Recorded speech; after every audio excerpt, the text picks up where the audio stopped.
Oh, Lordy. If the pre-show was any indication, this is going to be a hell of an episode, folks. Buckle up, because it's time for Moonhawk Studios Presents. And, of course, I am your host, Mac Paladin. And with me in the studio, as always, is my good friend, Adam. Hello. It's like... Kevin's here.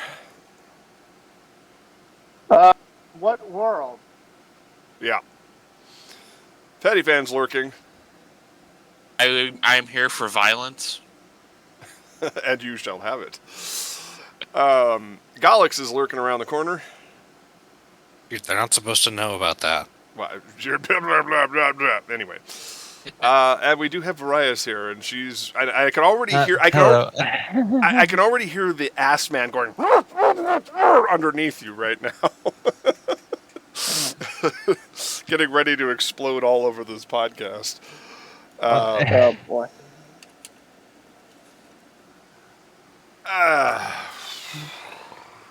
To be fair, I mean, I have managed to calm down a bit since Friday. No, I know, but as soon as we get started, the wounds will be open, the salt will be poured. And I will gladly step out of the way and sit down and watch. Well, you can speak. You're like me. You're part of the alphabet mafia, and you will be at least peripherally affected by what is going on today. But getting to the point here, of course, if you're actually watching the channel, team, elbow, you will notice that I have integrated the last Newsdesk on the left logo in the lower right corner of our stream. And that is because today we have to talk about a monumental thing that has come down that is 50 years in the making and has a lot of scary connotations attached to it. And before we get to that, let's talk about what else is going on in our lives. Adam, you go first. Hey. See.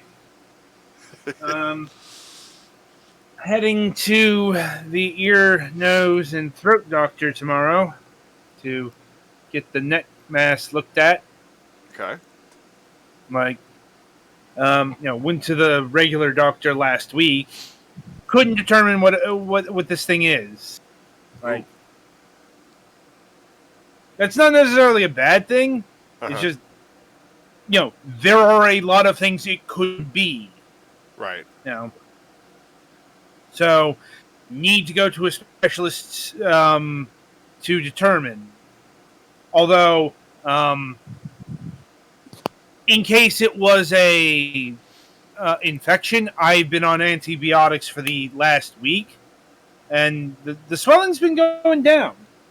Still prominent, but it's definitely decreased in the past week. So, we'll see what happens. And yeah, that's what's been going on with me this week. All right. Kevin, what's going on in the world of AMC land? Getting additional getting some more weekday shifts in the mix, which means more money for myself. But really, other than that, it's the same old, and nothing really much else going on majorly in my life. So Yelling and raising a ruckus on Twitter. That, and yes, being what I am on Twitter. That's right. So, next, please. All right. Petty Fan, what's the haps? Not a whole lot going on for me personally. They're finally sending my mom to work conditioning after that accident she had at work almost 2 years ago. Okay. So we don't know if she's going to be able to do her job anymore, but I mean, she still has to do the stuff, to make unemployment happy. So yeah, hopefully, if she can go back, she can get back to having at least a night shift job, because it makes it easier for my sister and I who can't drive get to our doctor's appointments. So yeah, this is going to be a fun month. Right. And yeah, as far as specifically me stuff, not a whole lot. Just been playing video games. I see. All right. Colix, what's cooking? Well, the local anime and nerd convention was this past weekend, and I did not feel comfortable attending full time or staying in the hotel, but I did drop by a couple times and wore my mask the whole time, almost. And turns out that was a good thing because a couple of my friends who went have come down with COVID since then, or at least tested positive. Ouch. Oh, One of them boy. has symptoms. I don't know about the other, but I am clean, so that is good. Hooray! I actually tested myself. I was going to test myself on Monday before going to work anyway, just in case, since, Yeah, I personally have had a mid-range version of COVID, and I don't wish it on anyone. So yeah, hopefully they get better reasonably quickly, but also I am glad that I wore my mask while I was there, even though I have been vaccinated and everybody who was there without a mask had to either show that they had been vaccinated Mm-hmm. and get a sticker on their pass, or be very sneaky about it. Oh, jeez. Because allegedly you were not supposed to have your mask off. You were supposed to be wearing a mask unless you had a vaxxed sticker on your pass. I see. But this is the first year that they've been back with a full slate of in-person events, which is nice, and hopefully it goes well enough that they don't feel the need to cancel it again. Right. I don't know. Honestly, that's kind of been filling up a lot of my thought processes. While I was there, I got a box of the new EX set of the Digimon card game, and it has a very gimmicky deck that should be pretty cheap that I want to try to build because it looks fun, though, amusingly, there's one particular card for it that's kind of expensive, and it's a very common card, actually. It's just that this is a deck where you run, like, 20 of one card because it's a resource for the deck. Which means that even though it is a common card, it still has a much higher... the price is high because of the demand on the scale of supply and demand. I see. Being Okay. much... or rather, the demand to supply ratio is much higher than for most commons. Interesting.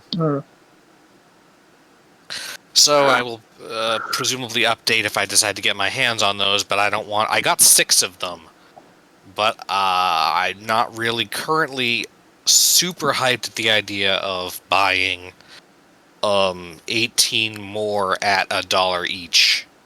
Right. Whereas the actual rares in the archetype are a quarter and a little over a quarter. Hilariously. So yeah, that's about all I got, I think. You want to talk about SD Gundam? Oh yes, SD Gundam has been going okay.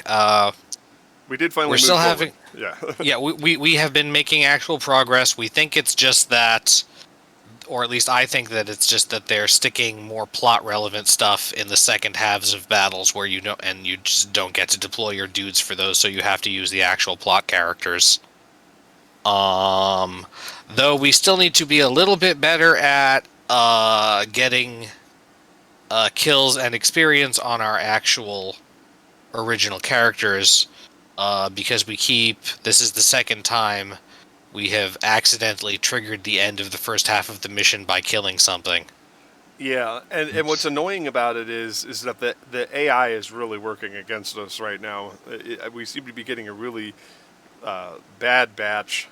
We're getting bad beats basically on RNG because the AI is aggressively going after our target and making them at risk before we can even do anything about it. which is probably somewhat intentional, but it's a pain. And again, I'm not actually particularly good at this kind of game. Most of the ones I like are easy, and this one is harder than those. Right. Yeah, that's pretty typical for classic SLRPGs. Mm-hmm. Oh yeah, the Super Robot Wars games. I don't even want to play most of the old ones, which is it's a related franchise, because they just were stupidly hard and often featured outright broken mechanics until like the DS. And even then, the one that I've actually played for this is for a series that started on the NES and Game Boy. Until the DS ones were when they started getting like balanced and not any stats that completely don't work or aren't worth investing in. Yeah. And even then, the one that I've actually played has the reputation for being the easiest one. Right. What we're probably going to do is we're going to take a breather and play a different strategy game in the Macross series. That after episode 10 of SD Gundam, we're going to take a breather and we're going to play a game in the Macross series that I vaguely remember how to thoroughly decimate, not having any fucking clue what the plot is. Does it involve using Gerwalk a lot? Yes. Because that always seemed like kind of an omission in like I'm not saying this is bad in the game. I'm saying like in the universe of Macross, Right. Gerwalk mode was literally almost an afterthought. It was intended. It was like they realized, oh wait, we can kind of only respawn it halfway, and that kind of helps it, or we can only transform it like halfway, and that like makes it better at VTOL and stuff. Except for they leave out the fact that you can also use all of your weapons and be almost as maneuverable as fighter mode. Yeah, it's like against certain battleships you have to go into Battleroid mode.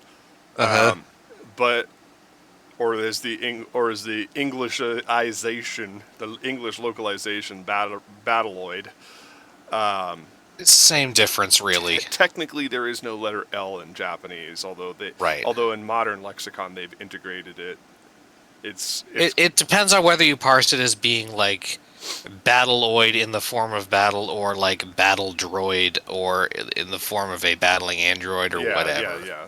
But for the most part, it's like the secret of this game is to just basically go after all the battle pods in Gerwalk mode, and then all you have are the lieutenants and bosses left.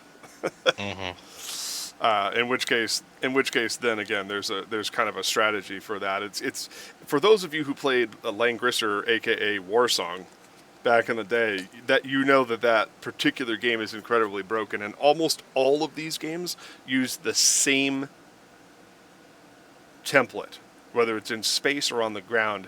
It's like a terrain thing, and if you use the right mode and the right terrain, you're indestructible. So we're going to see if I can recreate that, because I don't remember how I figured it out, but it's going to be pretty interesting. All right, anyway, sorry, didn't mean to interrupt you there. No, I was about done, aside from that. Yep. All right, Varius. So anything but the topic, by the way. Anything but the topic. So okay, yeah, that's fine. That's we'll get fine. to that. We'll get to that in a minute. I was gonna say I officially made my functional return to streaming last week. On the whole, though I will be possibly changing my stream times on Friday to happen earlier in the day. I have not made a final decision on what time that will be yet. We will see when Friday rolls around. Tomorrow, I have to go have an MRI of my brain. So that's going to be fun. Yeah. And then now I have audiology appointments set up. I've got to go put in my order for glasses tomorrow. So there's a lot of things going on. I chuckled because when you said I have to get a MRI of my brain, and then I chuckled, and that's because the invasive thought was error 404 not found. I mean, Sorry, but you set yourself up. You set yourself up for that, so I took the shot. I mean, sometimes it clinks. It made me think of the conversation we were having where we were talking about Southern accents, and I brought up Leo DiCaprio from Django Unchained. My God. And he affected a Charleston accent because that's the one that we most associate with bad things. Right, and yeah. Anyway, Yeah. like those are the main immediate things that are upcoming. Beyond that, I don't think I have anything substantive in the works. No offense to the sliver of liberals that exist in Charleston. Indeed. Yeah, I don't think I really have anything else to share as far as like current things going on with. You're fading. I said I really don't think I have anything else to share in regards to stuff directly dealing with me. So I am uncertain. All right. Well, what's going on with me? I guess I'm the last on the line, right? Yeah, A few things. as Dio would say. Yeah. Few things going on here. Really thinking hard about what I'm going to do with the future of Starship Moonhawk beyond animation. And I think I'm going to continue with the novel series because I just received $3.78 worth of royalties from Amazon. But I think Time to book a cruise, boys. Woo! Yeah, that's Put like in the bank. that's like an hour's worth of management wages in India, right? Wow. Look, it may You be said it on crass. me. It may be crass, but I'm probably not wrong. Oh God. But as far as restoring the webcomic, I'm really deciding against that. We've gone so far away from that storyline. Like, we've actually changed. Like, even as far as the film version of the Mercadian Affair, when we adapt that, it's gonna be another rewrite. So we're probably going to 5.0 right now, as far as that storyline is concerned. So do not be expecting the webcomic to return. When the website returns, it is most likely going to have video clips and news about animation and novels. I will make all of the existing comic available for purchase on drive-thru, but that will not be. There will not be an epilogue chapter in webcomic form. So Starship Moonhawk as a webcomic, first of all, it was never designed to be that in the first place. So that's a pretty important distinction. It was never intended to be that in the first place. But I just think I'm dividing my resources by telling the story on multiple mediums. And while that is traditional in Japan, or for like the MCU to use the comics as a basis for, telling the story from a different angle, etc., because that is their genesis. I never actually created this series with a webcomic in mind. I think if we do a webcomic in the future, it's going to be short stories set in the universe of Starship Moonhawk. It's not going to be focusing on the main cast of the series. I think we're going to restrict that to books and animation because it's easier for me to produce and it's easier for me to remain focused on. So I don't know if that makes sense to everybody. Commentation? I mean, I'm here, so that means that at least to some extent, I do kind of grasp what you're talking about based on the things that are presently happening. Right, which will also create less insanity for you. Right. On a brighter note, I believe I mentioned last week that we acquired a sort of plug-in or application for Blender that would allow us to speed the final quarter of the first season of the Lavenders along. And I've seen some scenes that will be turned into footage, and I have to say, I'm a lot more hopeful than I was 2 days ago. Because I wasn't sure how these things would integrate, but thanks to Varias's incredibly capable skill sets, she has managed to integrate these things in such a way that they look like they should always be that way. And so I think everybody's going to be very pleasantly surprised, and I think they're going to feel that it was finally worth the wait for something that we have been putting off since how long now? I don't even know. We finished Act 1 and Act 2, Scene 2 in 2011, 2012. Something like that, yeah. And then we completed Act 2 in 2018. No, technically 2021, because we had like 2 pages left that we didn't finish. Yeah, I think you are indeed correct by that. Yeah, and so we adapted all of that into episodes. But these are like, I guess this is where it finally gets real. Like Yeah. we're finally demonstrating that this was meant to be a TV show Right.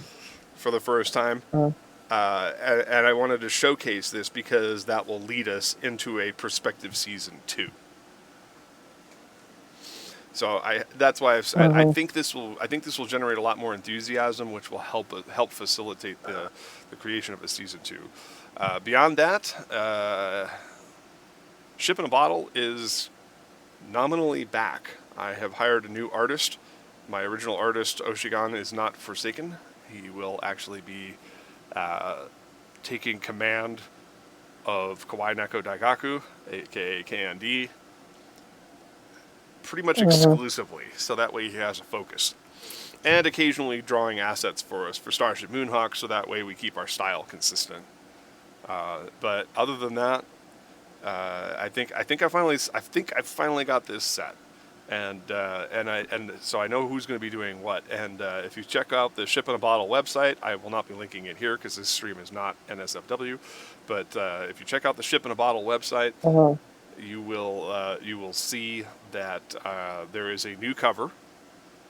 I believe I have finally let the paint dry enough so that I can get out of the corner that I've painted myself into.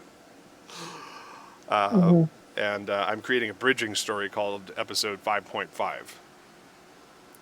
that I think will make the transition to the finale, the long-awaited, we're talking 12 years now, the long-awaited finale of the Dreaming of Genie arc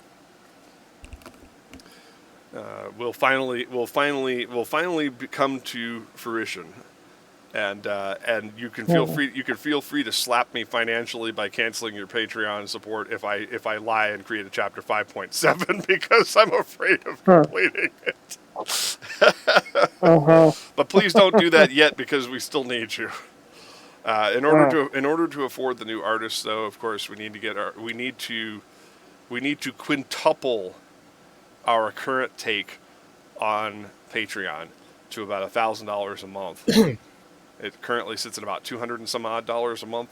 We need to bring that up to about $1,000 a month so that I can consistently hire the art team necessary to make this a reality, as well as pay some bills, so that way I can actually write scripts and polish up artwork, because I am part of the art team.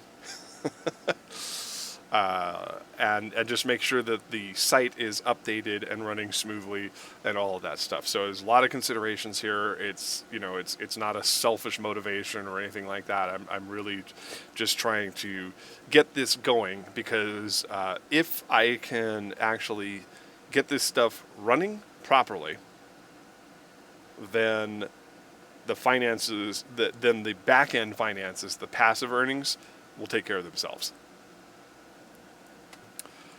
So that's my pitch. And there will be a lot more new artwork. We are hiring an artist.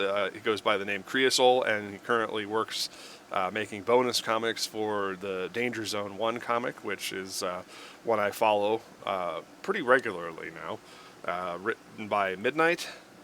And he bought some advertising from me once, but I guess it didn't really work out for him because we were on hiatus. So I'm disappointed about that, but whatever. All right, so that's it for the news. Now let's, pardon the pun, wade into the topic on hand. Adam, do you want to launch this, or do you want to sit back and let Varias set fire to the landscape? Can handle Table this. first, and then let her roll. What now? I say let's set the table first, and then let's let her roll.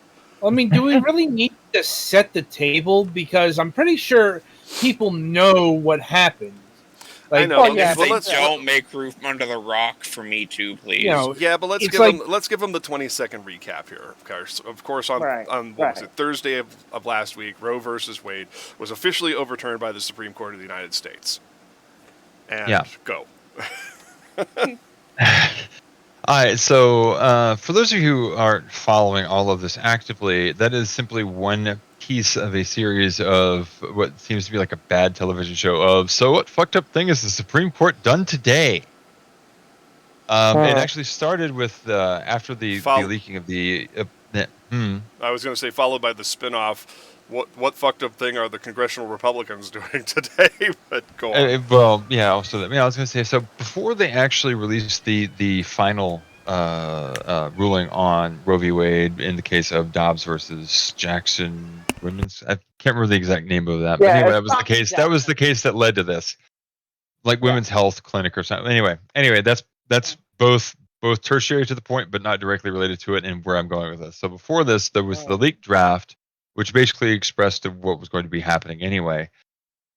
One of the big Supreme Court decisions that came down before the official opinion was released and the ruling of Roe versus Wade was overturned was they actually initiated another change to our understanding of how laws and rights work by saying that even if you are not Mirandized, you no longer have the right or ability to sue the police officers who arrest you.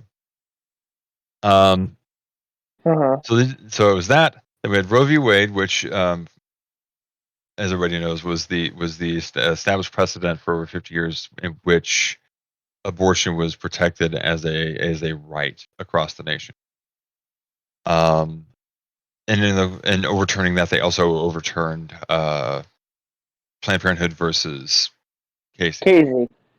Thank you. And then we had the follow-up that happened after that, where they said, okay, so we've got a case in front of us where a school fired a coach because he, after a football game, was prayed on the 50-yard line. And their decision in that was that he's perfectly capable of doing this because apparently, despite the wording in the Constitution that Congress shall pass no law that inhibits these things, apparently you cannot openly fire somebody for monopolizing your platform as a position to exercise their personal beliefs. And then today, the Supreme Court made a ruling that actually overturned the ruling from 2020, which allows states to now claim jurisdiction in criminal investigations and criminal cases as a whole on Native American land. and they got one tomorrow. Yep, they've shown through the actions they're taking across the board that what their intent is to do is to unravel and disassemble everything that we have pretty much come to understand as truth and what is available and protected as rights. And what makes this especially troubling is not simply the decisions themselves, but the justification that has been given in each of these penned opinions. And to kind of sum that up, it's basically that in any case where it appears on the surface that they have legislated from the bench, they seek to undo that. Except here in this particular case, as of today's ruling, that's exactly what they're doing. Let me roll back for a second and point the way through some of this legislation, or that's what we're going to call it for the moment.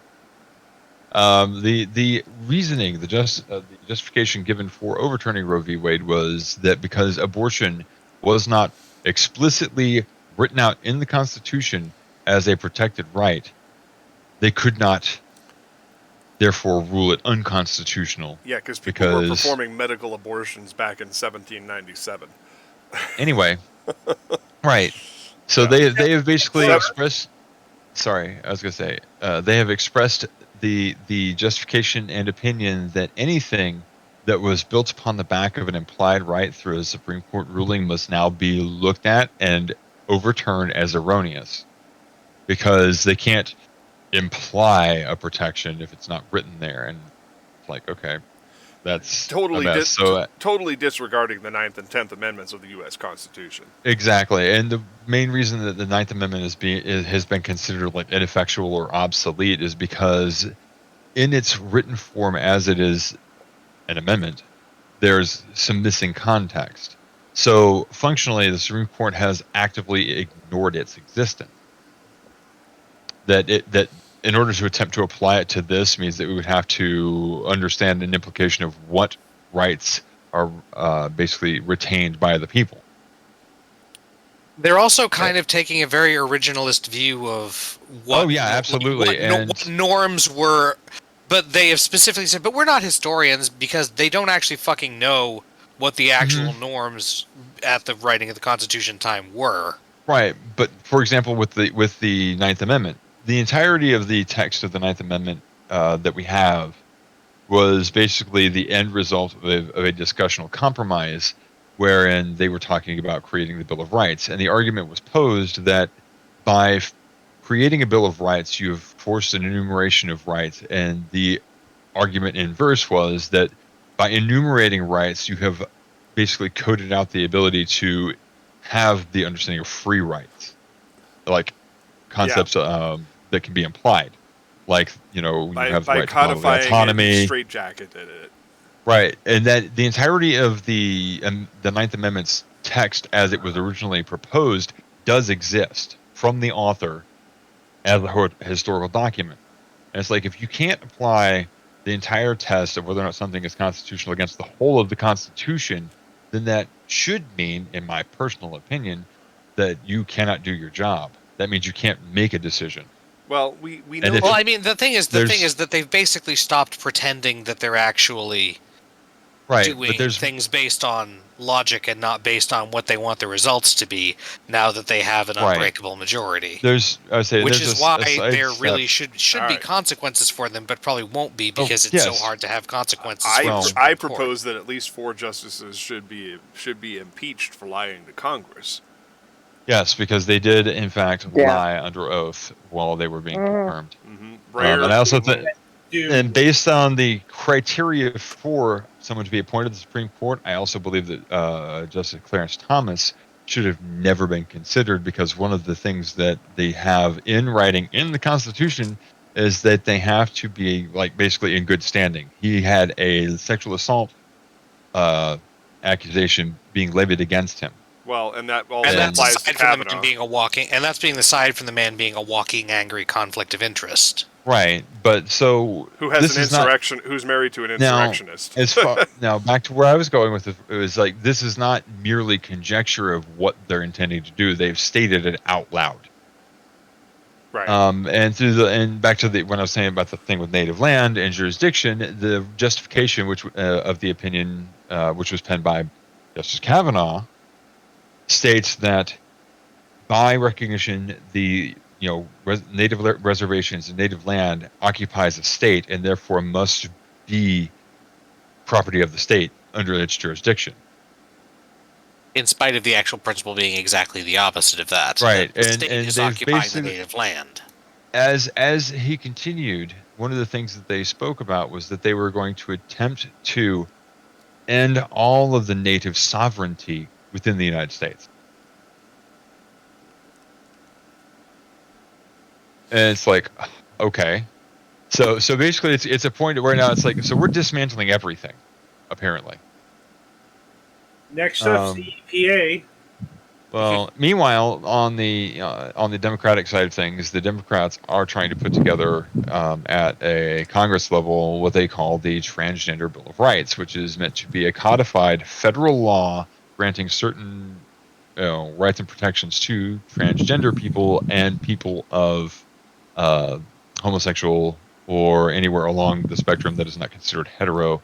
LGBT plus. Yes. That was the word that could escape me for the moment. Yeah. They were trying to codify those things to also amend Title IX officially so that there would be inclusionary texts for discrimination in regards to sexual orientation and Right. gender identity. And now we come to my wheelhouse, which is herein lies the problem. People are bitching and screaming about the Democratic majority and how they're not doing enough. And I keep telling them, I said, the problem is that they don't have enough of a majority. They don't have enough of a majority to change the rules of the Senate in order to allow them passage on simple majorities. They don't to basically defeat the filibuster. And the only way that we're going to fix this, at least in the short term, short of open warfare and revolution, is if we use the system and elect more Democrats. We need to usher more Republicans out of office, and we need to put in more Democrats that are sympathetic to changing the rules of the Senate and ultimately doing away with these arcane rules of procedure that are hamstringing us.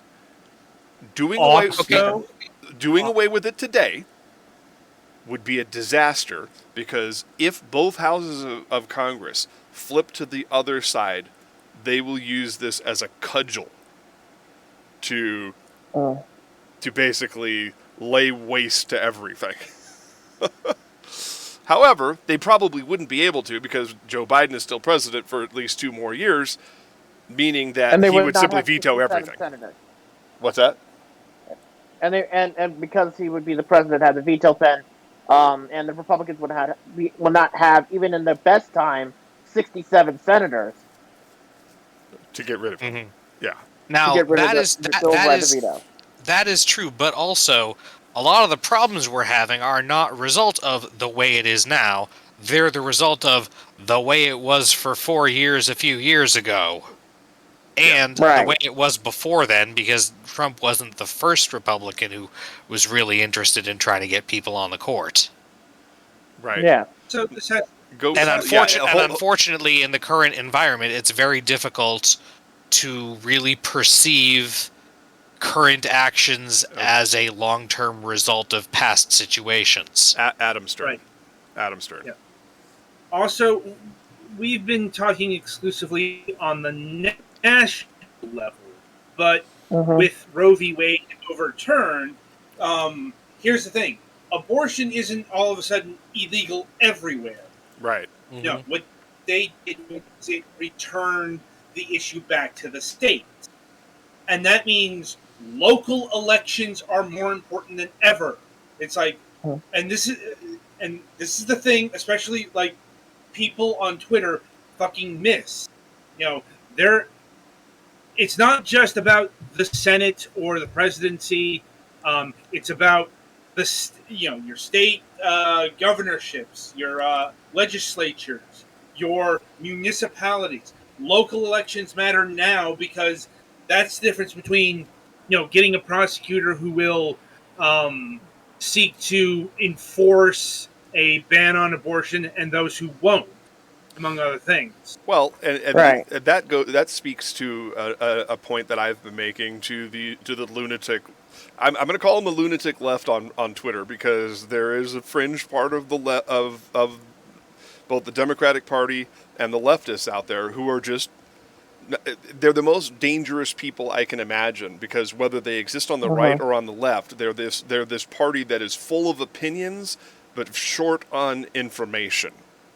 These kind of low these kind of yeah, and so they're saying things like when Kamala Harris on her Twitter says we need now more than ever to get out and vote, and they're all like, we did our job, we voted for you, and it's like, listen, sir or madam, the problem here is that you want a cookie, you want to get your arm broken patting yourself on the back for showing up one fucking time. Yep. And then you just expect everything that you wanted on your buffet table to be handed to you on a plate with no effort. And it's like, look. Right. Like I said, it's difficult for people to think long term in this environment. But I'm not done yet. Liberty is an ongoing process. Mm-hmm. The price of freedom is eternal vigilance. And what that means is that, especially as pertains to the current system, is that you have to vote and keep voting. You can't sleep on the fucking midterms. Right. Yep. And you can't sleep on local elections. Tucson has an election, next year because our city was founded in an odd year? Yeah. So every 4 years falls on an odd numbered year. That's not a regular national election year. So whenever local propositions go on the ballot, whenever we have city council elections, whenever we have the Pima County elections, because Pima County was officially established in 1865. Yeah. Congratulations. So we have elections in years that end in 5 and 9 and 3. You got to show up. It's like that. It's like that meme song on TikTok goes. If you want to get shit done, you got to show up. Right. Right. Now, I was going to add one other element to this to address what Adam was saying. Yes. Both, local elections are incredibly important, but meanwhile, at a federal level, the GOP has expressed that their intent is to pass a law banning abortion nationwide. Yeah. Yeah. So whether or not they can, they have now basically they've thrown the first stone. They've thrown the gauntlet down. Mm.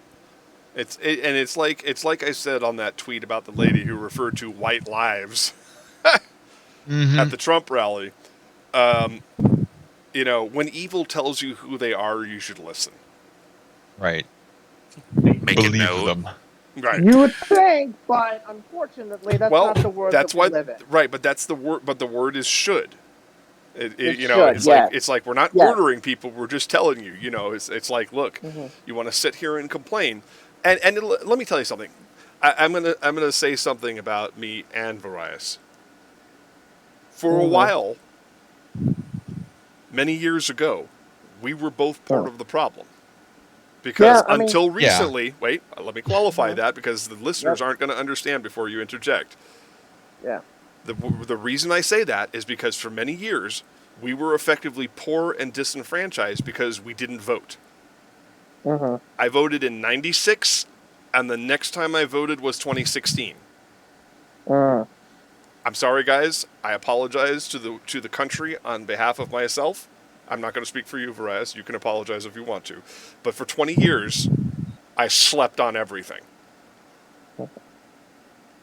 I mean, I just want to say myself that, I first was eligible to vote in 08.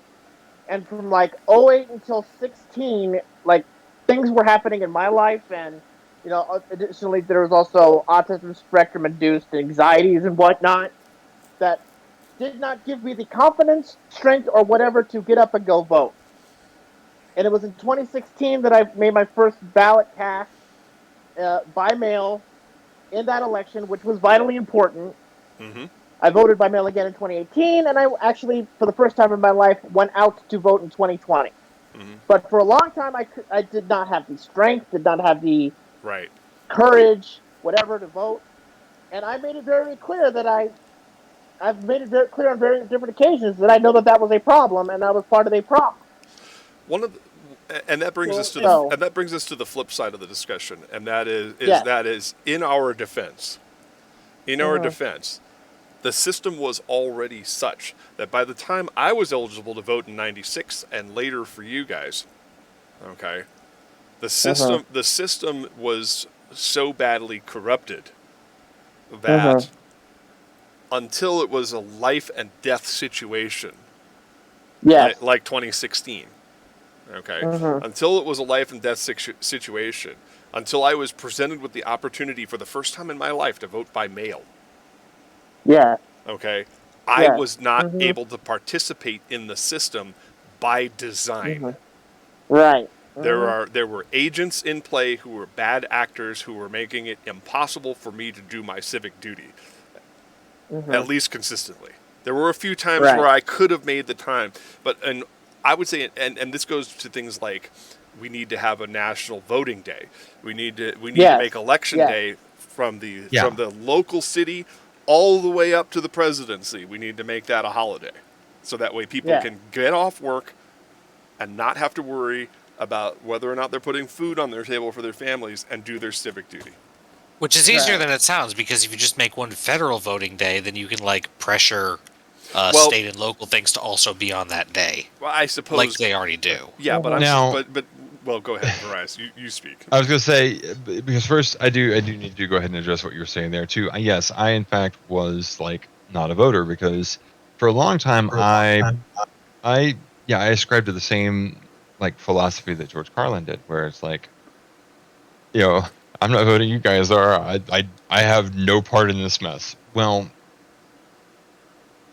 after I came out, one of the first things that was a very substantial thought process was, my very existence is political, and it would be irresponsible of me in that regard to not actually put my foot forward and start being a responsible, American of voting age. Right, and that's why I said that. That's why I said I was going to let you speak for yourself on the specific reasons why and whether or not you wanted to.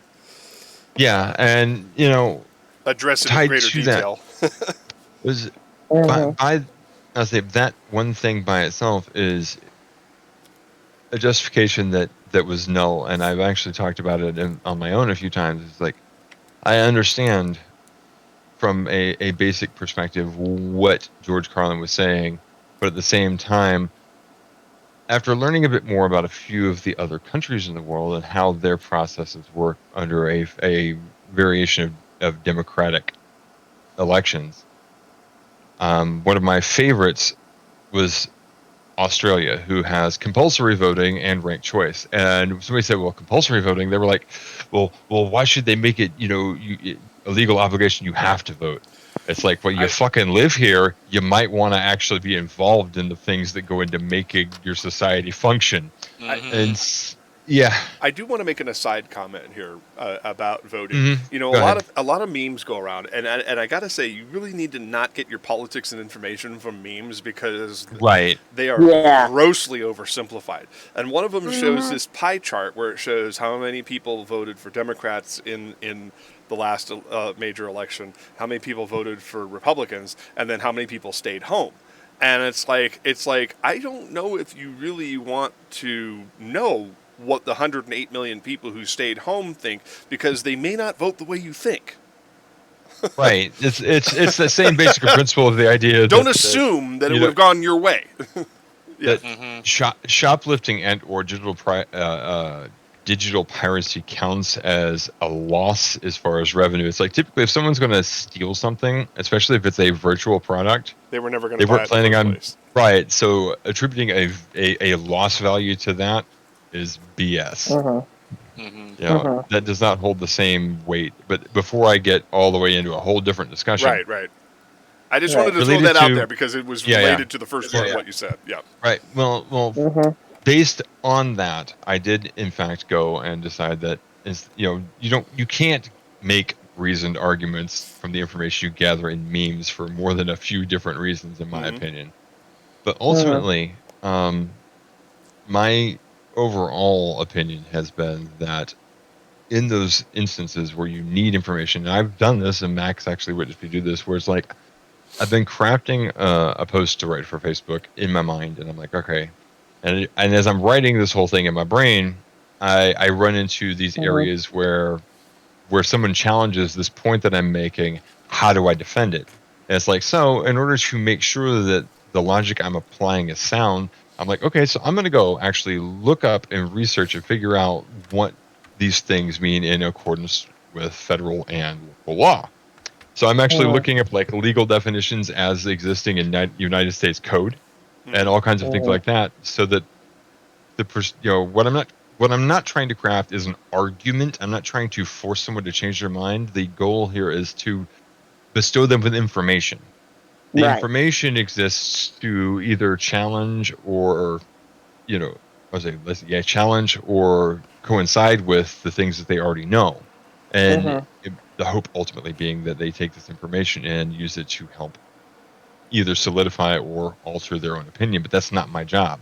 My job is simply to try and put that information forward and make sure it is as accurate as possible. And in my personal opinion, when it comes to politics, unfettered by a theological viewpoint or Mhm. untestable hypothesis.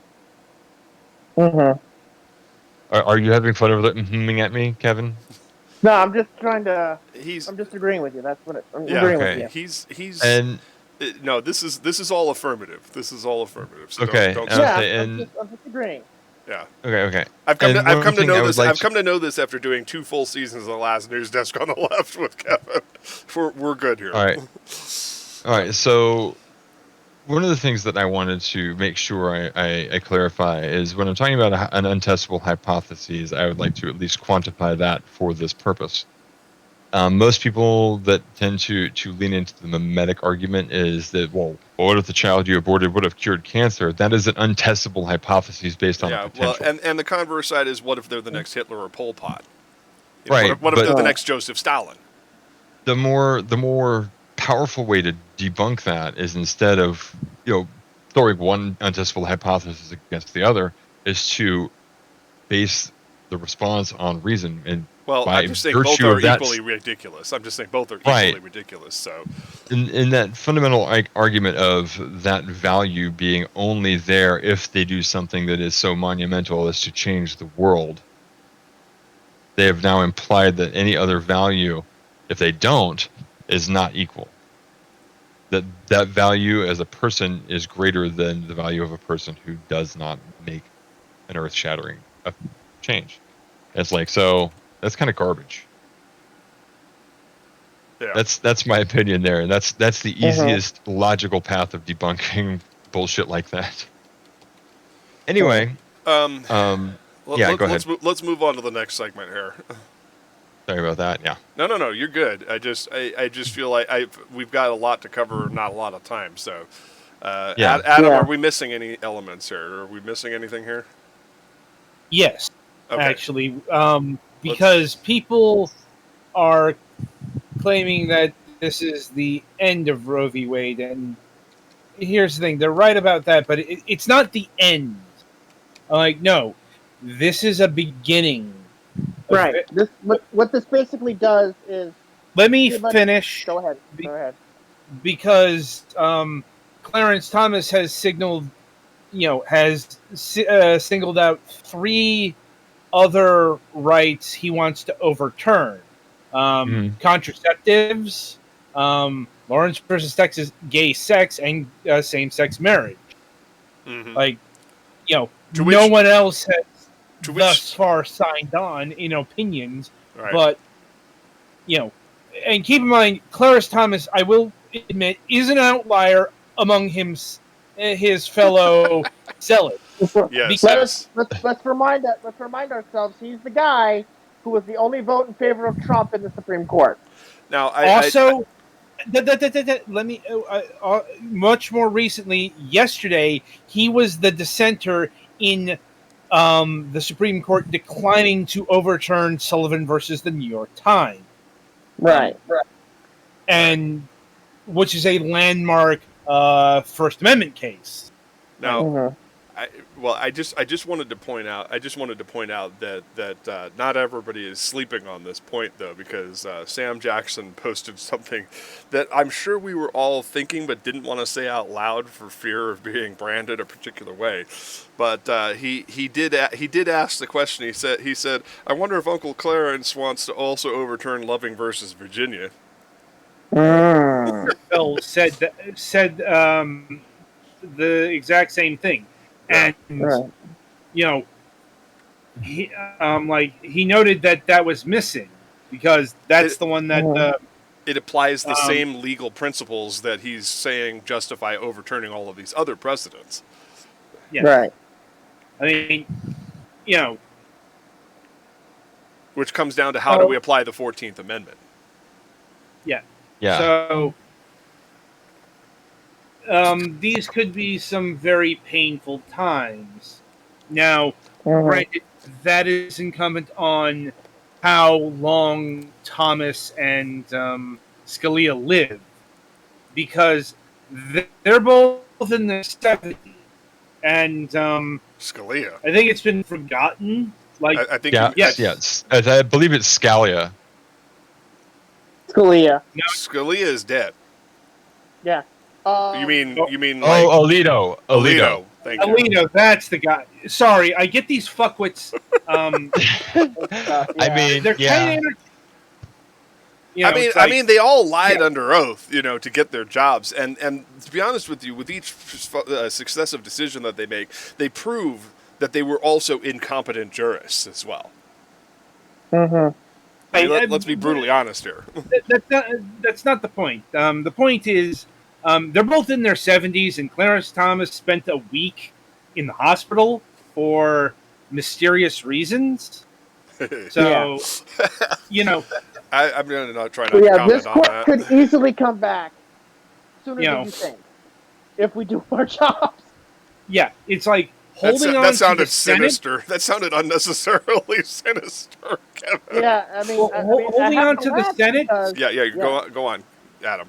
Yeah, holding on to the Senate and the presidency is paramount here, because another thing that the very online leftists have been screeching about is judicial reform. Here's the thing: the Biden administration and the Senate Democrats have been way ahead of the pack on this.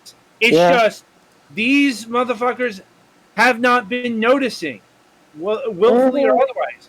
Because do you know how many judges have been confirmed by this administration so far? 70, is it 70 something, or is it still not? 69.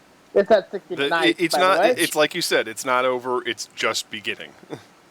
Right. Yeah. Everything Right, that's going exactly. down right now it's not the end of the line. It's only the beginning, and people need to be aware of this before they start making grave and irrevocable acts. Right, and they Yeah. need, basically. Anyway, it's a new phase of the process. I will quote the Tumblr post that I reblogged earlier this week, which is, my opinions on the Supreme Court are tending toward the, legally actionable, I think was the terminology used. here's the thing. Once again, it's not just the Supreme Court that's Oh yeah, I know. on the line here, but They're just It's once arguably again- the hardest one to fix. right. But here's the thing: the Supreme Court hears the fewest number of cases, and it's also there is an entire court system under it, not just Right. And the there's Supreme the Court gets to pick which cases it hears that have been petitioned to it. and it's also, it's not just the Supreme Court; it's the appellate courts, it's district Appellate. courts, appellate, yeah. circuit. Yeah. Yeah. All of those. And that is what the Biden administration has been doing. Yes, we have gotten one Supreme Court pick yet, but we've gotten district court. Like, we've actually managed to flip a district court that got flipped under the previous guy, for example. And it's not just the traditional sort of judges either. I'm like, they're coming from a diverse range of both racial backgrounds. We're getting more black women on the bench than ever before. Yep. But it's also they're coming from diverse legal backgrounds. For the first time, we're getting people like public defenders on the bench. This is important because for a long time, until this administration, we were getting pretty much prosecutors, and those who believe in carceral punishment and shit like that. But now, now we're getting people who aren't necessarily subscribing to that ideology, and that's important in its own way. So, like I said, court reform is happening. It's just, like a lot of things the Biden administration has been doing, it either got drowned out, nobody paid attention, people brushed it aside, or claiming it's nothing because it's not the grand sweeping gesture that they have in their mind. And that is another thing. There's no fucking magic bullets. There's no spell. Nope. There's no quick fix. Right. There's no putting it back together. Roe v. Wade is gone. Now we need something Yes. else. Now we need something Yes. else. Yes. That is the No. past. And, at a certain point, I'm not really interested in blaming who did what. As long as you are focused on fixing it.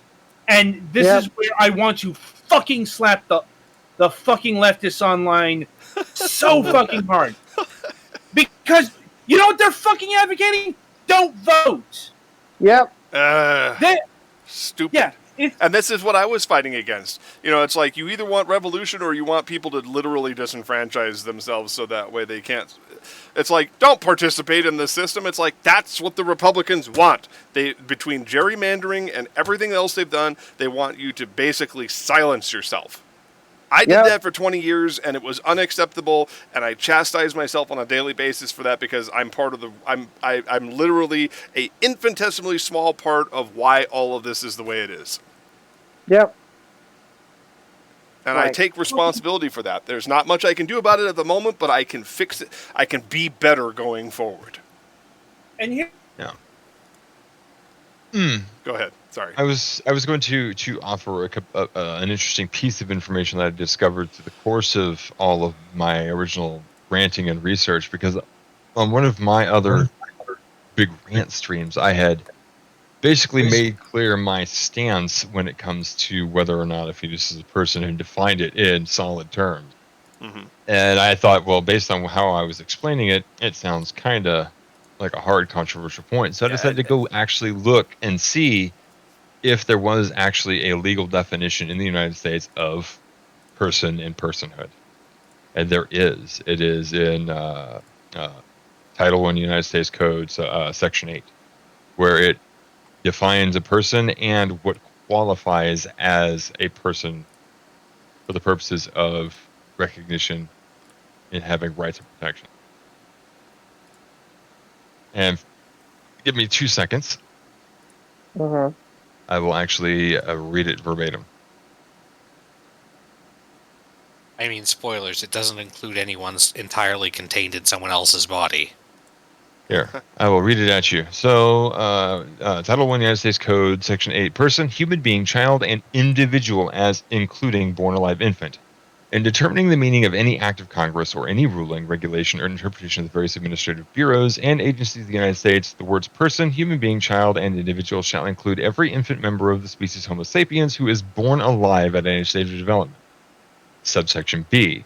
As used in this section, the term born alive with respect to a member of the species Homo sapiens means the complete expulsion or extraction from his or her mother of that member at any stage of development who after such expulsion or extraction breathes or has a beating heart, pulsation of the umbilical cord, or definite movement of voluntary muscles, regardless of whether the umbilical cord has been cut and regardless of whether or not the expulsion or extraction occurs as a result of natural or induced labor, cesarean section, or induced abortion.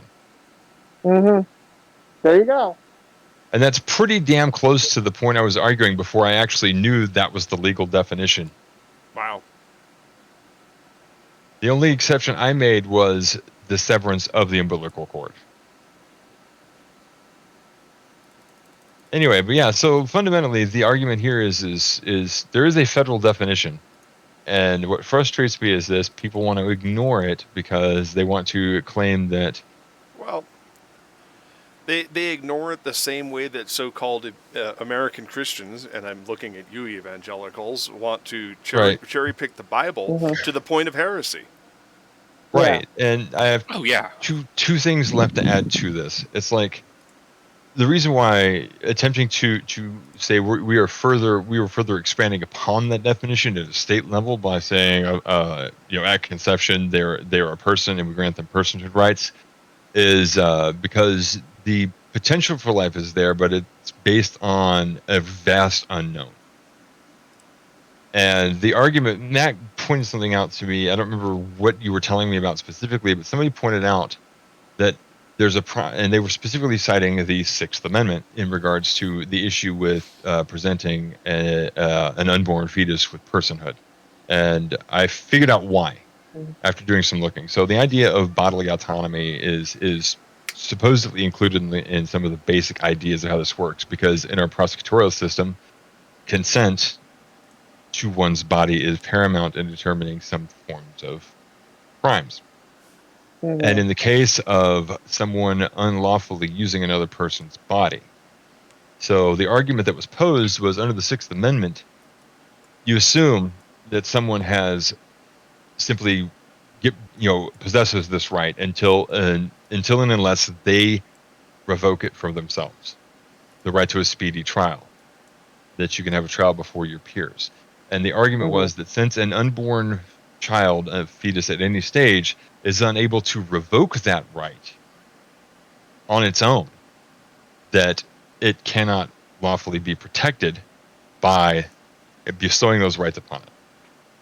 I was like, that's an interesting argument, because the idea is that if you assign personhood to a fetus, that means that it as a person has all the rights and protections, but also the responsibilities of being a person under the law, which means that as it continues to grow in another person's body, if it is not consented to having been there, it is committing an actual crime. That was the argument as it was proposed and how I understood it after looking more at it. Anyway, sorry about that. Yeah. I mean, it's important to note because we're going to need these things as we go forward. Oh, absolutely. But yeah, the whole core of the element of what we define as a person is built around the idea of a testable thing. We can recognize that at a certain point, it is a person. Right. Exactly. And once that is acknowledged through evidence, we really don't ever take it away, not truly, even after they're dead. Right. So, yeah. And on the flip side, if you were to apply, in this case, the prevailing mentality of a Protestant Christian religion, right? You have this specific I know issue. I'm going to take heat. I know I'm going to take heat for that heretic remark, but I don't care because it's true. Whatever. No, I mean, truth is a proactive. Prosperity gospel. I just want to state that truth is a proactive defense against slander. Right. But and the other part of what I was about to say with this is, if we take this the opposite direction to its nth degree, and we say, okay, so we're going to base the entirety of our political structure on the Christian faith. It's like, well, now you have a problem but here, this is where it gets interesting. So we've already got a Supreme Court that has stated that they're operating on the basis of explicit information as given, as written, which means that there is no room for individual interpretation. Therefore, the entirety of, say, the Holy Bible now must be based as the entire foundation, the scripture as it is written, not as it's interpreted, which means that you have several cases in which there's both absolute statement that life begins as a human, as a person, at first breath and ends as they expel their last and die. Right. And it's like, if you want to pick a different religion, I said, well, let's go with like the Torah and the Talmud. I said that you say the same basic thing, and until a baby takes its first breath, it is considered a part of the woman's body. And if I'm not mistaken, Orthodox Jews are actually taking up the cause of that. Not only is abortion an explicit right, but it's prescribed under certain circumstances in. Right. There is some debate in the community, but a lot of them are on that side. Yes. Right, and yeah, it's like the whole of this is that the argument they propose is not based in scripture. It's based in man's fantastical interpretation that has been continuously passed on and perverted like a really bad game of telephone. Yeah. At which point it gets to another thing that I've read, which is something to the effect of. Republican Catholics on Supreme Court insist on there are no Catholics. There are no Republicans. Oh, there aren't. I'm going to stop you. There are no. Okay. Yeah, Catholics are actually pretty rare in American politics, considering the fact that most evangelical. There are some. There are several like Catholics Joe Biden himself. Right, but they're not the sole basis. They're not the majority. Because I didn't say they were the majority. Well, just listen to me. But they're not. You said there are none. Okay, well, I was wrong about that. Apparently, Yeah, Alex they're- has corrected me. But the point is that in American politics, generally speaking, Catholics are not well regarded. It was a big deal when John F. Kennedy was elected president because he was Catholic. Yeah. That was actually what I was getting to, Anyway. which is that the Yeah. founders would have been shocked to have Catholics on the Supreme Court, even just one. Right. Go on. I'm sorry. Proceed. I think he made his point. The whole Yeah, thing. that was the rest of it. Right, American, we have Republican the Catholics on chief the ju- Supreme yeah. Court shocked Yeah. at, or There are a total of dependent 6. on words of founders who would be shocked at the presence of Catholics on the American Supreme Court. Yeah. There are 6 and 1 Anglican Catholic, which makes up 7, and 2 Jews. Right. There's no such That thing is- as an that is- Anglican Catholic. They're an Anglican. That's That a is- separate church. They literally have this listed for Neil Gorsuch as he is both. Well, That's that does make a lot of physically sense impossible. considering He's the an views on idiot. Native Well, he is an idiot, though. So Well, yeah, there's no Yeah, such thing as it- an Anglican Catholic. You're either a Catholic or an Anglican. Americans. yeah. Yeah, I think Anglicans would probably go, wait, what? Yeah, because that's roughly. mean- Isn't that roughly the Church of England? Yes. Yes. Yeah, It yeah, is and Church of England. Yeah. So yeah, the Episcopal Church.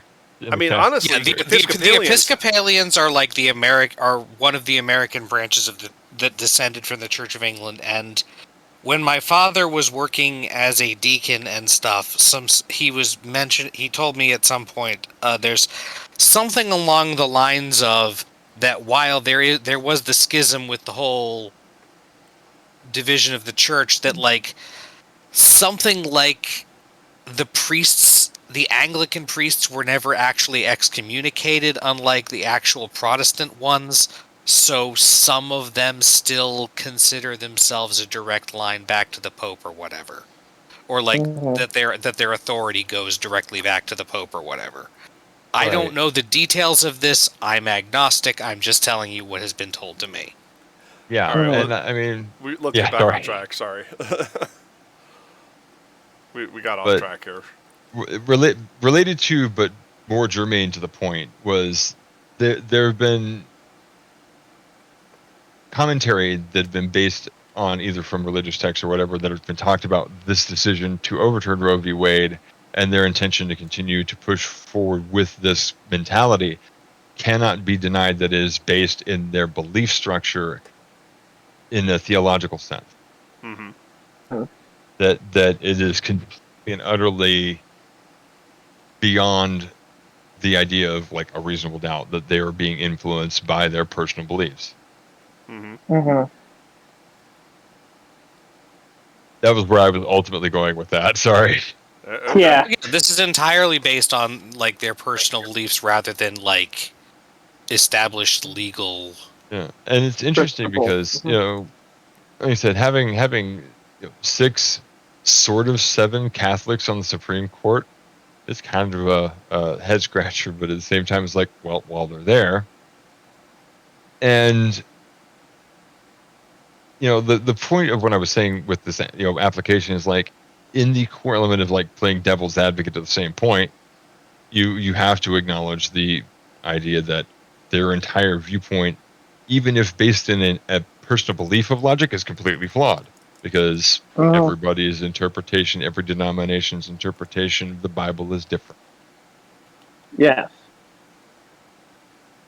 So that brings a new question. It's like, what version of the scripture are we going to have to use? Like I said, in this bizarre hypothetical that we're supposedly heading towards, which version of that scripture are we going to be using? It always seems to come back to King James, no matter how flawed that is. Right, which, yeah, and King James, of course, had the Bible crafted in such a way in English so as to make room for his reign.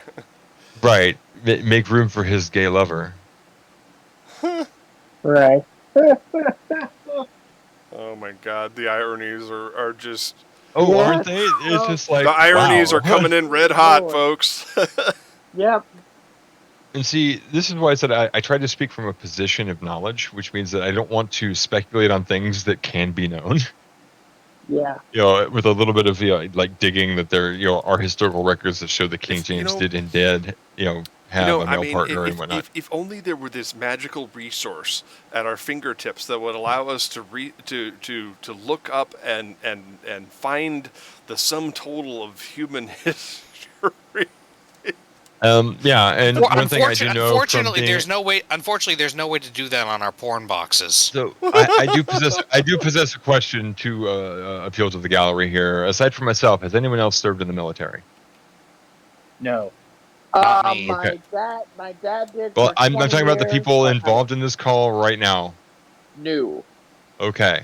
Because what I was going to say is, it has been my experience within the military and the various aspects of the government that we've had to deal with while I was there. The government does not like computers, and especially at this point, they really don't like to trust things on the internet. Yeah. The Paperwork Reduction Act of you like blame- the Paperwork Reduction Act of 1976, which was crafted specifically in order to stop paper waste and move the entirety of like past records toward a digital format, has been completely curtailed by like upper tier officers going, well, I don't really trust a computer. We were still trying to do shit like that in 2001, 2002.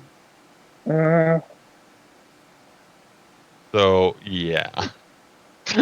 Adding some scope to that. I mean, it's probably likely due to the whole cyber warfare stuff that we've gotten pretty much we've gotten very intimate with over the last couple of years. But it's like, meanwhile, because it's like most of the military operates at least 1 to 2 generations behind in Microsoft operating systems. Yeah. Yeah, didn't they have Didn't they have a 15-year contract to expand Windows XP support? I don't even remember, because they went from NT directly to Windows 2000 initially, and they didn't start the conversion to 2000 until the year 2001. Oh boy. Yeah. Well, at least they didn't go to Millennium Edition. Which, as I like to call it, the favorite Russian operating system of Millennium Edition. Yeah, it's like, yeah, and they were like, okay, it's 2001, we're going to start maybe moving towards this, and the whole core of it was they didn't want to move into it until they could actually try and patch all of the holes in the security. So they were dealing directly with Microsoft and other technical programmers and assessors. So the version of Windows 2000 they were using was completely gutted. There were so many aspects of it that just didn't work. Being behind in perpetuity seems to be the federal government's policy. Their SOP. Yeah. Exactly. Well, unfortunately, aren't there some unfortunate things going on currently with regard to potential information security of soldiers that have smartphones? Yeah, probably. Yeah. I mean, that they're just not equipped to actually regulate properly. Yeah. And of course there was that and of course we've had major breaches in terms of cyber attacks in terms of the federal government over the course of the last like 10-15 years, including that, what was that one, what's it called, something wins, I forgot the name. Oh yeah. But yeah, that one right there. So it's like there's a kind of you would think that they would want to be more modern and current with that, but at the same time, it's like, there's a lot of technophobia around because, well, we've seen the damage of technology firsthand at this point. Right. I mean, Twitter elected a president. Yep. Unfortunately, a lot of the people are trying to. Well, again, it's part of the thing about just how a lot of the people who are in positions of power are too old to be doing that and then informed. Not that there aren't old people who are tech savvy or whatever, but. I saw a thing where it says typically people over the age of like 70 are considered less favorable for employment because of their age. It's like, meanwhile, our government. Yeah, well.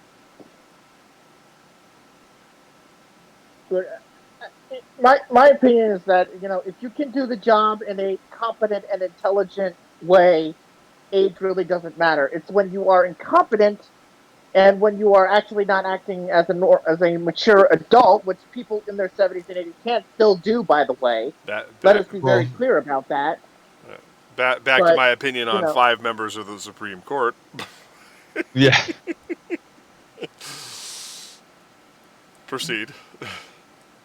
it's like yeah, it's like if you're in your 70s and your 80s and you can do the job in a competent, mature, and adult manner, I don't think age should be an issue. It is when you cannot do the job in a competent, mature, adult manner, which we definitely saw for 4 years. Oh yeah. When you're That literally is the throwing problem. temper tantrums Right. and or Right. going to So your golf course yeah. every weekend. and Right. possibly So almost killing your motorcade in the process. Right. killing a motorcade driver, but it's like Driving them off the road. I'm not. I'm someone who disagrees with the concept of we should have age limits and everything else. No, no, no, no. What No, you no, no, should no. do No. Ageism is is not to valid. right. Right. It's not valid. It is ensuring that the people can do the job in a competent, mature, adult manner, and also perhaps instead doing a pay cap because the people who come into government a lot of times are people who just come into government for money, and that's it. Well, you guys know what the last amendment that was added to the Constitution says, right? What was that? It is has to do They with call it the Campaign Finance Amendment. mhm. It was Yeah. written in Right. 1792, right? No, we've got one in 1992, That's when it final was amendment. passed, 200 years after it was written. Yeah. So basically, I'm going to actually grab the wording from that because I want to actually make sure I heard it. So it says, yeah, no Although law we vary. Go Yeah, ahead. here's it. No law varying the compensation of services of the senators and representatives shall take effect until an election of representatives shall have intervened.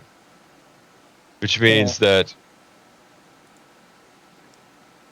It once an was election happens, then it's like, yeah. okay, hold on. Yeah. It was intended as a okay, you can't just vote to raise your own salary bill.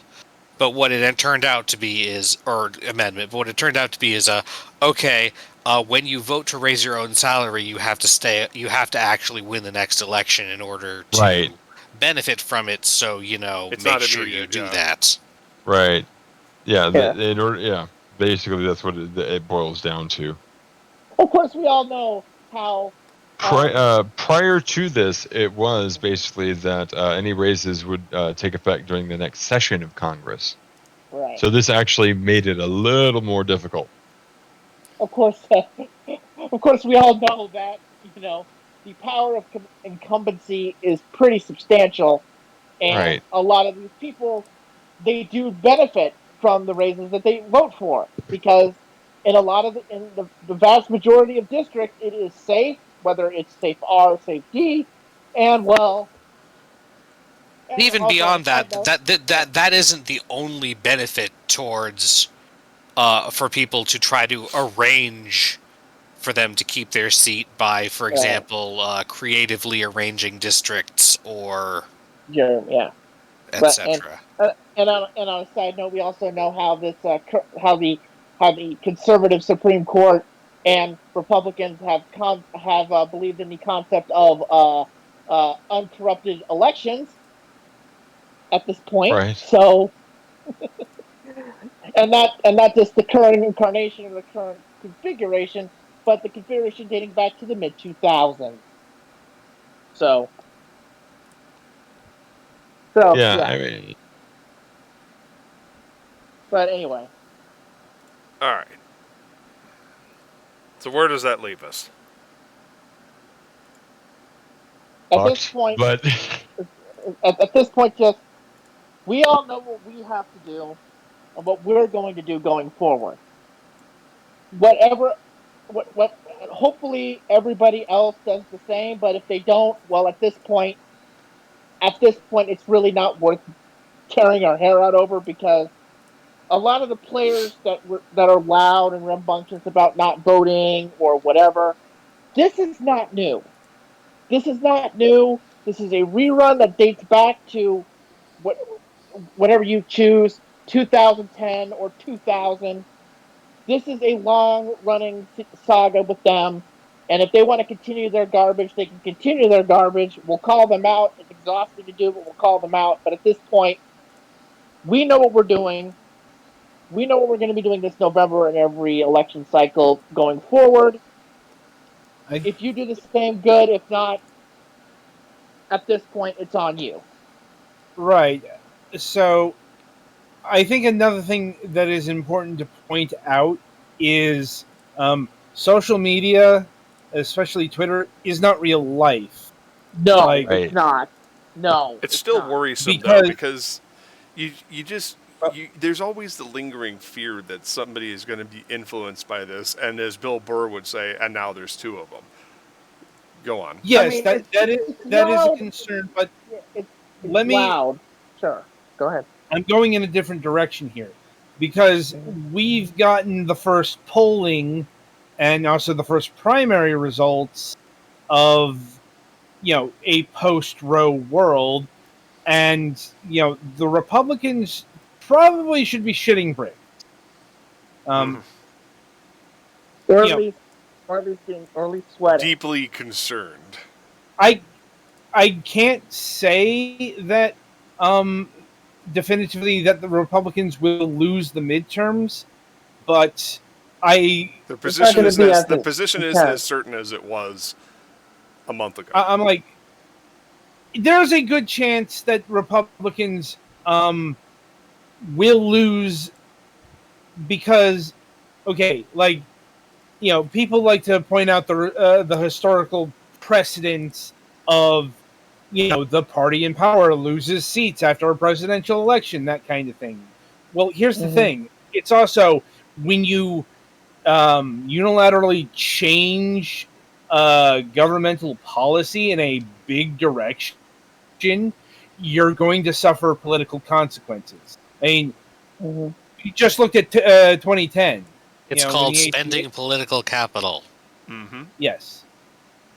And honestly, this is the thing I've been waiting to drop because I knew Roe was toast when RBG was found dead. Yeah. And yeah, it's like people are not happy about this because I'm like, it's not just a case of making abortion unavailable or anything, because something that we haven't really discussed is like this wasn't just a fly-by-night operation, or it's been the culmination of 20 years. But here's the thing: abortion rights have been under assault for over a decade. Yeah. It's like, Well, they've been working people- on trying to repeal Roe since Roe. It's not. I'm not even talking about that. I'm talking about the other little chips. It's the 18-week bans. It's the, that kind of thing. It's banning certain kinds of abortions or putting more restrictions on abortions. Right. Having to have an ultrasound. Having Now- to. Related that kind to of- this, like I said, the overturning of Roe v. Wade was also the act of actively overturned Planned Parenthood v. Casey, which specifically levied requirements as far as information giving. Right. And that was the whole point of that originality, was that basically if a woman wants an abortion, it's nobody's business. That was the overall end opinion of what happened with Planned Parenthood versus Casey.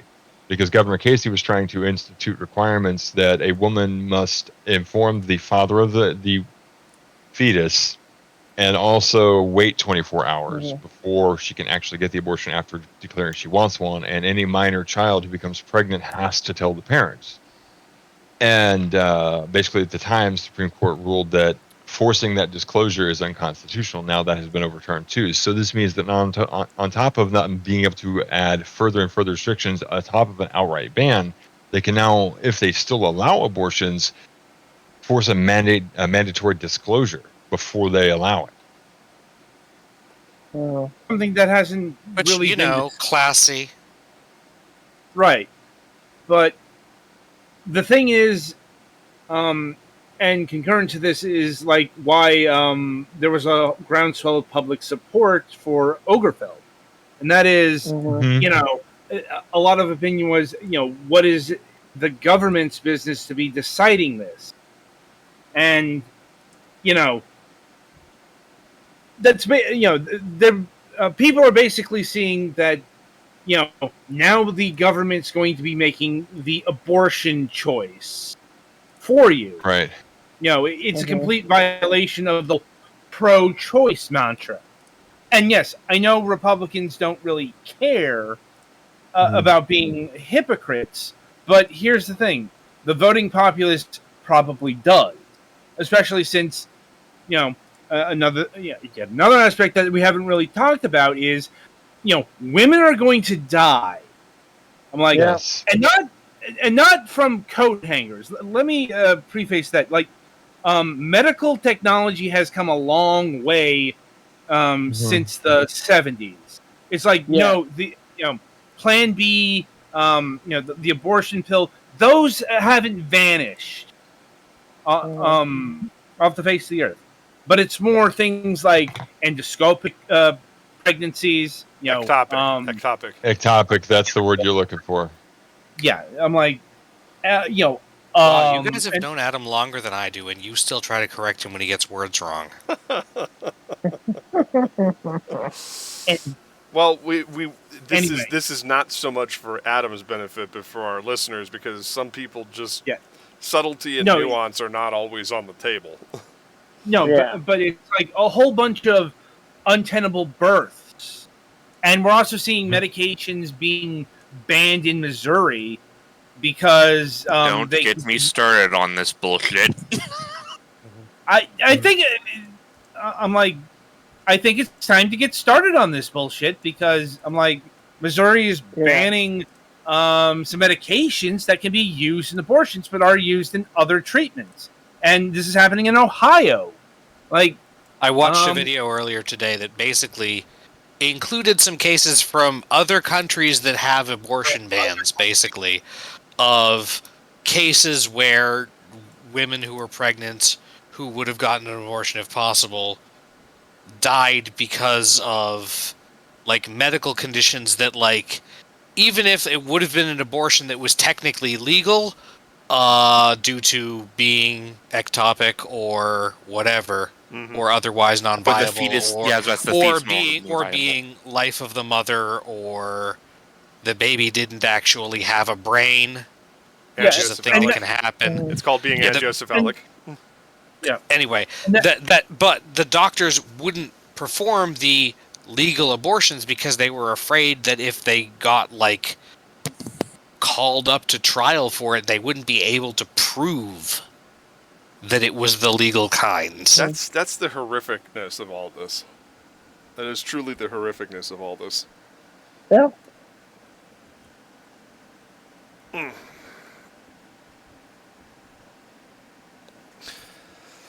Okay. So, addressing the left again, some of their solutions, quote unquote, are, good God, just stop helping. Interesting. Stop helping me. Yeah. Well, it's like they're suggesting setting up like abortion tents on federal land, or having abortions on. I literally read that today, and I was just like, as if my headache wasn't bad enough. And and that one guy who was proposing that all men should have to get vasectomies. This, like, I get the idea that you're going for of it being a like contrarian countermeasure thing, but people but take also this shit seriously. that way lies extreme eugenics, and it would be terrible for people in minorities or with disabilities. Yes, or as I've said many times before, Jedi mind tricks work on the weak. Now, Look, I would like to to political proposition that bit right there. I think that's more a personal among each other situation, not a political proposal. I don't think. Right, and I'd like to propose. Well, not propose. I would like to pass along two things that are of particular interest to me that have come up because of all of this. two pieces of writing in regards to either couples or women that are pondering the overall effects. And there were two things that were written about this. One was a husband asked his wife, she was the one who was writing this, how many women he thought were going to commit suicide since they can't get an abortion. And she said, I have a much more sobering question. How many men do you think are going to kill their girlfriends or wives because they... Yeah, yep. There you go. That was one. The other one is from another woman who was talking to her daughter. She says, the implication of this that frightens her is that now rapists can pick the mothers of their children. Mm-hmm. Especially in a couple of states where the laws are very open to that situation. Let's say. Yeah. I mean, Hit the insert law... banjo here. The law that goes into effect in Louisiana on August 1st states that the only exception for abortion in the state of Louisiana is ectopic pregnancy. No exceptions for the threat to the life of the mother, no exceptions for rape, and no exceptions for incest, and no exceptions if they are under the age of 18. So, yeah. Yeah. And the side implication that we haven't really touched on is that the overall impact of this doesn't just affect cisgendered women, trans men, AFAB non-binaries. All are under the envelope of what this has brought to fore. And the only question I have to ask that I would like to let everyone speculate on in the rhetoric is, in regards to letting a state decide, how many of you honestly believe that your state is acting in your best interest? I do not think Florida is acting in my best interests. For us, that question may be more academic or rhetorical because, they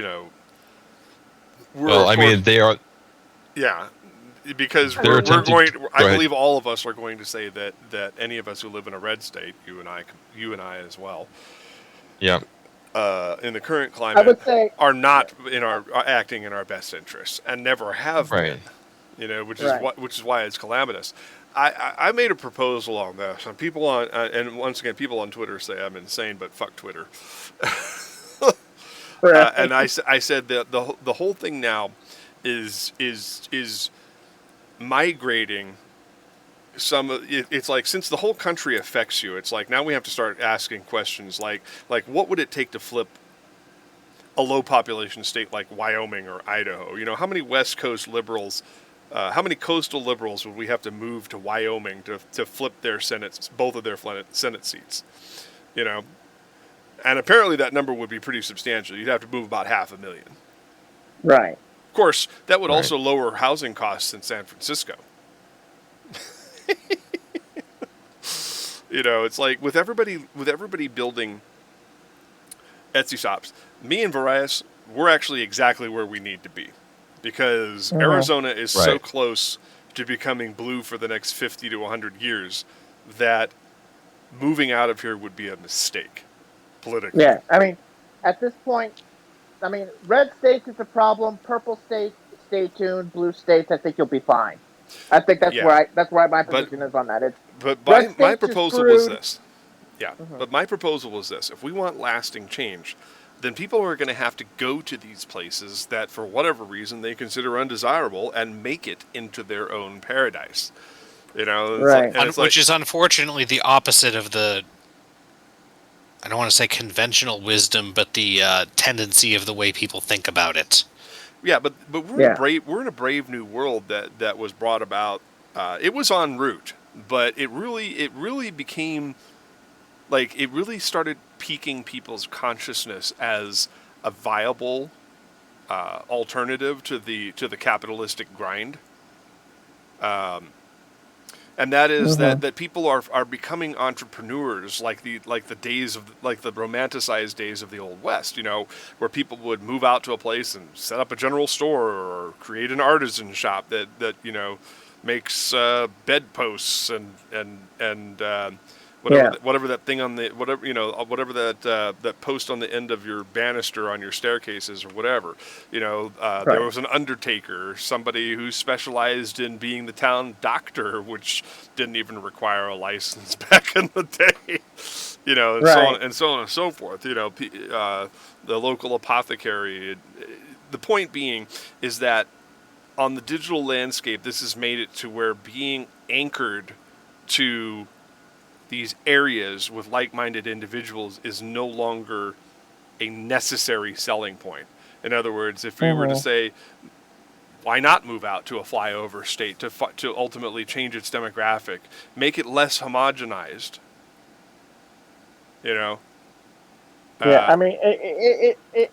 because you still have contact with all of the things that you love. Thanks to the World Wide Web and all of these apps and smartphones and technology, it's like if people actually moved out there, we can finally raise these places up to a standard. I realize that it's a really long-term pipe dream, but it's like I think people should really start considering it. It's like if you truly want to change the landscape, then get rid of this voting block that hamstrings those of us on the coast. Although I would kindly and very much importantly point out that we can entertain this notion because we are white. Well, and you know what? Okay, but Kevin, demographically, 87% of America or 83% of America is white. Okay. I mean, as much as minorities are becoming more visible in America, thanks to increases in population and more people coming to America and so on and so forth, it's like, okay, then. Let me elaborate on this bit. The problem with this concept is that we, as white people, can go to these flyover states, these flyover areas, with already an existing white population, for the most part, in these areas. People of color cannot do that without it potentially being harmful over time. Okay, but this is the thing. I'm not suggesting that they do. You guys stay in. It's like everybody else stay in the relative safety of the liberal coasts. But as far as everybody else is concerned, we have a currently unassailable majority in this country. Maybe we should start using our privilege for positive change, and that's one way that can be done. Well, I guess that is kind of the way of outmaneuvering or outsmarting redistricting, is to just fucking move into a different district. Move across the street. I mean, I'm sure you'll probably end up in a more favorable district. I live in a state with two districts. Yeah, especially. Everybody hold up for 2 seconds. I would like to qualify something that you said with a slight correction so that it doesn't sound like you're speaking without knowledge. Okay. To anybody who might hear this later. As of 2020 census, the current makeup of the country is 59.7% white, non-Hispanic. Right. The rest being made up by Alaska Native, American Indian, Asian, Black, Hispanic, Latino, multiracial, non-Hispanics, and Native Hawaiian and other Pacific Islanders. Right. I could also be looking at registered voter statistics. Right. And, that's entirely possible. I wanted to go ahead and qualify that as not the whole number. I was not aware of that. So I stand corrected on that. But still, there's a sizable. That's the national overall average. It is definitely higher in some places than others. We should also note that the overall national average is around 59-60%, but it could be higher. I'm just saying on a local level. I'm just saying, Although if more minority voters moved into these areas in blocks, if they were capable of doing so, then it would also serve the same effect, and they would also receive the protection. Kevin, just wait a minute.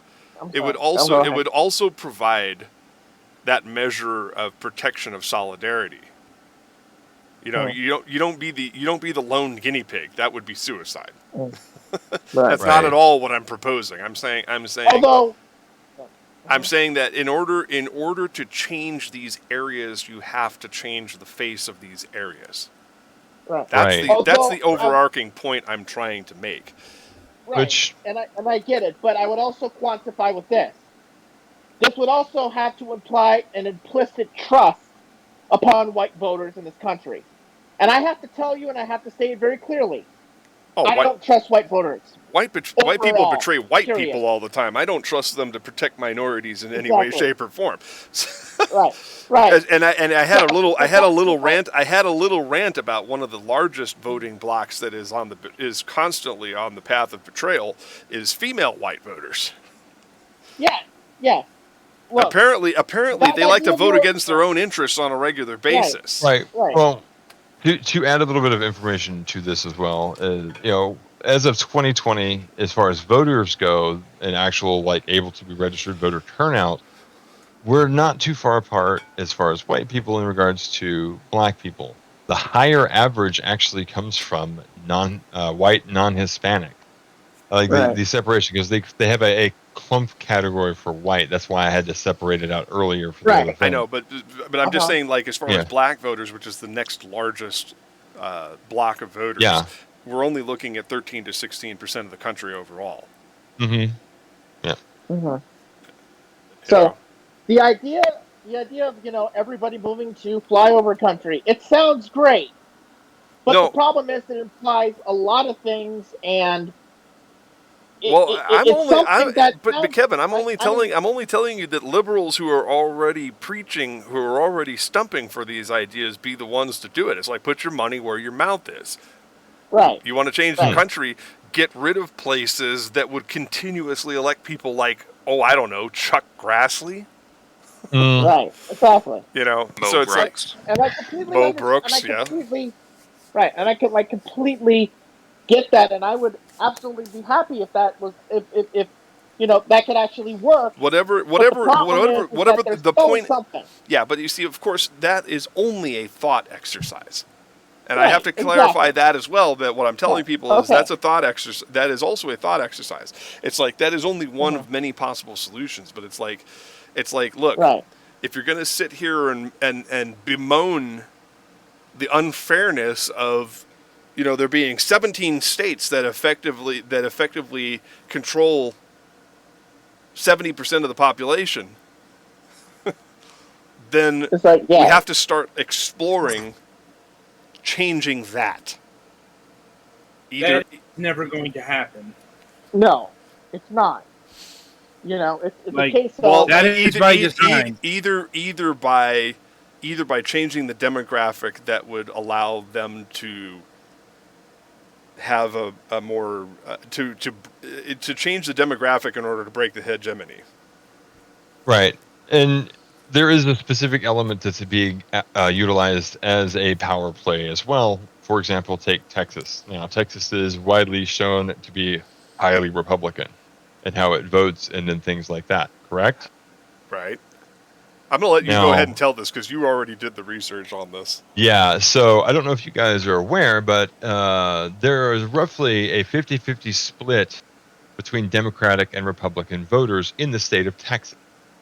The problem is the way that Texas is districted, the Republicans possess almost 98% of the districts across the state.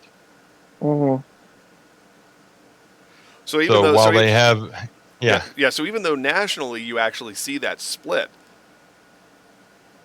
As far as the local state, at the state legislative level, everything is hard controlled by the Republican. Although, to be honestly, based on the representation in the Republican in the Texas State House, I would say that it's more like a 60-40 split. right. But it's enough. It's enough to where it allows them to keep their hegemony at the state level. But at the same time, it's also just enough to not be completely sus, as the kids say. Well, in the case of the districting, each district has a representative that they can elect that helps control the influence of how legislation for the state is appointed. Yeah. And that's where the other issue lies, because the bulk of the population of the Democratic voters are within 2 to 3 districts, and all of the rest is Republican, and there is a substantial amount more, even though it's an Well- equal number of like the populace. Yeah, but I'm just saying The- 40% of their state representatives are Democrats.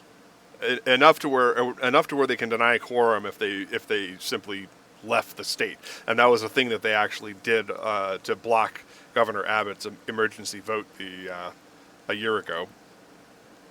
Was that they simply absconded to Louisiana for a month.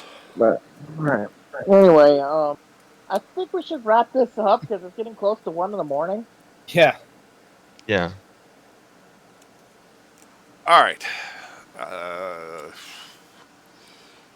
Hardly seems fitting at this point. I mean, we could. Yeah, I mean, we could go on this all night, but You know. Oh yeah. You know. I always think it's funny because we used to be able to sustain for 4 hours, and now everybody's old and has things to do. Right. Well, I think it's more like, I mean, this is this is a last news desk on the left edition of MSP, but this isn't necessarily last news desk on the left we're dealing with here. It doesn't matter. And but We've actually been holding five to six viewers for most of the episode, which is actually a high point for MSP. Well, one of them is me. Well, So, that's irrelevant. Take that. There's also quite a few people sitting in chat now who have been remarkably well behaved, I have to say. Yeah, considering the kind of bullshit well- I put up with when I did this on my own on my stream. Right? Yeah. No, Well- but the point that I was getting, so we're wrapping up now, so there's no need to address any more points. We will probably talk more about this as things developed, and now that we know that it is viable to actually integrate Last News Desk into the MSP lineup, we can always do this as an alternative to Inside the Studio whenever there is important things to consider. Right. But what I was going to say, it hardly feels fitting anymore. But tomorrow, I will be playing more Final Fantasy for the after years. We will be continuing Edward's quest. And then next week, we will have the guest who was supposed to be here this week. And Adam, if you could recap that for our listeners, because I don't have the information in front of me. I have to. Adam's like, shit, I don't have it in front of me either. It's 1 a.m. Yeah, I mean, all it is that the guest we were supposed to have this Well, week. Magnus Jansen of Nuttery Entertainment and the Nuttery. You explained it last week, but let's just recap it really quickly. Yeah, he was a guest on the Fragments of Silicon show a couple weeks back. He has a studio that's not only doing indie games, but also doing animation projects. Ah, yes. Relevant to our interests. Yeah, we'll be talking about that next week. All right. So tune in to... So tune I in... said before you sign... I was Okay. going to say, please, for 1 second before you sign up. Yep. For those of you who've been listening and are curious what we offer up as a next step, because ranting into Facebook and shouting into the void accomplishes like personal venting, but doesn't actually change anything. Contact your local representatives, contact your congressman, and vote. Specifically by written letter Mhm. and by telephone on landline, if at all, calling their landline if possible, because those are the two methods they actually listen to because they're old fuddy-duddies. They don't really listen to Right. emails, they don't listen to online petitions at change.org, and they don't give two shits about people texting hashtag to 22457 or whatever the hell. And landline Right. is preferable because that way you can prove that you're a constituent. Correct. And the most important thing is for this November, every primary and general election going forward, vote for Democratic or democratically aligned candidates, depending on what kind of election it is. If it's a nonpartisan election, look at the candidates and their endorsements. You'll probably get a good idea of who they're aligned with. But vote for Democratic and democratically aligned candidates up and down in every single election, no matter how big, no matter how small, because If you won't vote, they will. Also, one thing about Always and contacting your forever. representative, real quick, show some decorum, please, for the love of God. Yes. do not. Personal disclaimer. Any directions given by Kevin D. Grusing on this podcast are based on his opinions alone and do not necessarily reflect the whole opinion of the entirety of this group. Right. But yeah, but that's my only opinion at this point anyway. And yes, if you do talk to your representatives, make sure you do not curse. Make sure you do not talk in any way that is not professional or something that you would be able to talk to, Yeah, to your boss. don't call Also- your congressman and just say eat a bag of dicks. Also, Yeah. no threats, Right. please, for the love of God. And no threats, exactly. No Yeah. threats. Unless, That's still a crime, and you can go to jail for that. Yes. unless you like being in a concrete room talking to an FBI agent for 10 hours. Yeah, yeah. And Or hanging out with Secret some Service big guy agent. or big girl named Bubba or Barbara. Anyway. Anyway, moving on. So yes, tune in tomorrow for But more anyway. Final Fantasy IV, the After Years shenanigans. On Friday, I will not be doing any streams. Saturday, we will be on Trovo and YouTube playing Overwatch at 6 p.m. Pacific Standard Time. Until then, I am your host, Mac Paladin. Thanks for watching. Stay safe out there, kids.